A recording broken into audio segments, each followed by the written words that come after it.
আসসালামু আলাইকুম রহমতুল্লাহ। আলহামদুলিল্লাহ ওয়াসসালাতু ওয়াসসালামু আলা রাসূলিল্লাহ ওয়া বাদ। সুপ্রিয় সম্মানিত দর্শক শ্রোতা, নিশ্চয়ই আপনারা স্ক্রিনে বা থাম্বনেল দেখে ইতিমধ্যে জেনে গেছেন আমরা কোন বিষয়ে কোন দোয়াটা জানবো। দূর থেকে চিন্তা করে পড়ুন, আপনাকে 100% ভালোবাসবে, ফিরে আসবে আপনার কাছে, শতভাগ আপনার কাছে ফিরে আসবে। আমলটি আমরা যাদেরকেই দিয়েছি, শত শত মানুষ উপকৃত হয়েছে এই আমলটি। বিশ্বাস, ভক্তি, ভালোবাসা নিয়ে আপনি আমলটা করেন, অবশ্যই কাজ হবেই ইনশাআল্লাহ। সম্মানিত দর্শক শ্রোতা, আমলটি কিন্তু কোরআনি আমল কিন্তু এই আমলটি সরাসরি কোরআন থেকে আমরা নিয়েছি। আয়াতের মাধ্যমে আমলটি যদি করতে পারেন ইনশাআল্লাহ, আল্লাহ সুবহানাহু ওয়া তাআলা আপনার এই আমলে শতভাগ রেজাল্ট দান করবেন। দেখুন, যাদের স্বামী বা স্ত্রীর মাঝে সম্পর্ক ভালো নয়, স্বামী ভালো আছে কিন্তু স্ত্রী ভালো নয়, অথবা স্বামী চলে গেছে স্ত্রীর কাছ থেকে, অথবা স্ত্রী চলে গেছে স্বামীর কাছ থেকে, তখন এই আমলটা খুব বেশি প্রয়োজন এবং আপনার জন্য খুব বেশি উপকারী। বন্ধু বান্ধবের সাথে রাগ হয়েছে, অভিমান হয়েছে, এই আমলটা খুব বেশি উপকারী। এবং আত্মীয় স্বজনের সাথে সম্পর্ক খারাপ হয়ে গেছে, এই আমলটা আপনার জন্য শতভাগ কার্যকর। সন্তান কথা শুনে না, সন্তান আপনার অবাধ্য হয়ে গেছে, আমলটা অবশ্যই আপনি পড়লেই আপনি ফলাফল পেয়ে যাবেন। মা বাবার সাথে সম্পর্ক খুব খারাপ হয়ে গেছে, আপনি এই আমলটা করতে ভুলেও আপনি মিস করবেন না এই আমলটা করতে। সমাজ দর্শক শ্রোতা, তাহলে এইভাবে আপনি যে কোনো কাজে যাদেরকে ভালোবাসতে চান, যাদেরকে আপনার কাছে আনতে চান, আপনার এই আমলটা করতে মোটেও মিস করবেন না। আসুন আমরা আমলটা জেনে নেই। দেখুন, আপনি প্রথমেই 3 বার আস্তাগফিরুল্লাহ পড়ে নেবেন।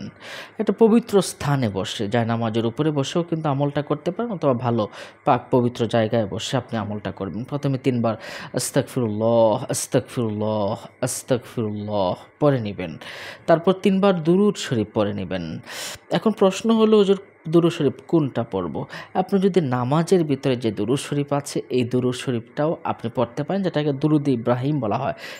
যদি এটা না পারেন বা এটাই পড়তে হবে বিষয়টা এমন নয়, আপনি অন্য যে কোনো দুরূদ পড়তে পারেন। আপনার জানা শোনা যে দুরূদ আছে, আপনার কাছে যেটা ভালো লাগে এটা পড়লেই কিন্তু হয়ে যাবে। এটা হতে পারে সবচেয়ে ছোট্ট যে দুরূদ, এটা হলো সাল্লাল্লাহু আলাইহি ওয়াসাল্লাম। এটুকু পড়লেও কিন্তু দুরূদের হক আদায় হয়ে যাবে। তারপর আপনি কি পড়বেন দেখুন, 7 বার আপনি এই দোয়াটা পড়বেন, ওয়া আলকাইতু আলাইকা মাহাব্বাতাম মিন্নি।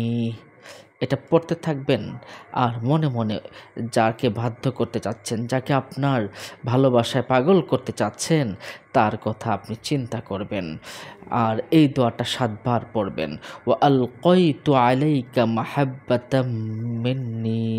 আমি বাংলায় উচ্চারণ দেখুন দিয়ে দিয়েছি, ওয়া আলকাইতু আলাইকা মাহাব্বাতাম মিন্নি, ওয়া আলকাইতু আলাইকা মাহাব্বাতাম মিন্নি। এভাবে আপনি 7 বার পড়বেন, 7 বার পড়বেন আর ওনার কথা চিন্তা করবেন। তারপর আপনি কি করবেন, 3 বার দুরূদ শরীফ পড়ে নেবেন। 3 বার দুরূদ শরীফ পড়ে আপনি আল্লাহর কাছে একটু দোয়া করতে পারেন যে, আল্লাহ তুমি তাকে আমার কাছে ফিরিয়ে দাও।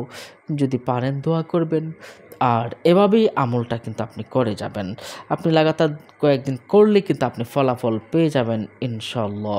যে কোনো সময় আপনি এই আমলটা করতে পারেন, তবে রাতের মাঝরাতে তাহাজ্জুদের সময় পড়লে খুব বেশি কার্যকর হয়ে যায়। এছাড়াও আপনি যে কোনো সময় আমলটা করতে পারেন। অন্য মুমিন মুসলমান ভাইকে জানাতে শেয়ার করে দিন। আর আমলটা কিন্তু খুবই পাওয়ারফুল, ফজিলতময়। ভালো থাকুন, সুস্থ থাকুন, দেখা হবে পরবর্তী ভিডিওতে। এমন ধরনের ভিডিওগুলো পেতে আমাদের চ্যানেলটিকে সাবস্ক্রাইব করে রাখুন। আসসালামু আলাইকুম রহমতুল্লাহ।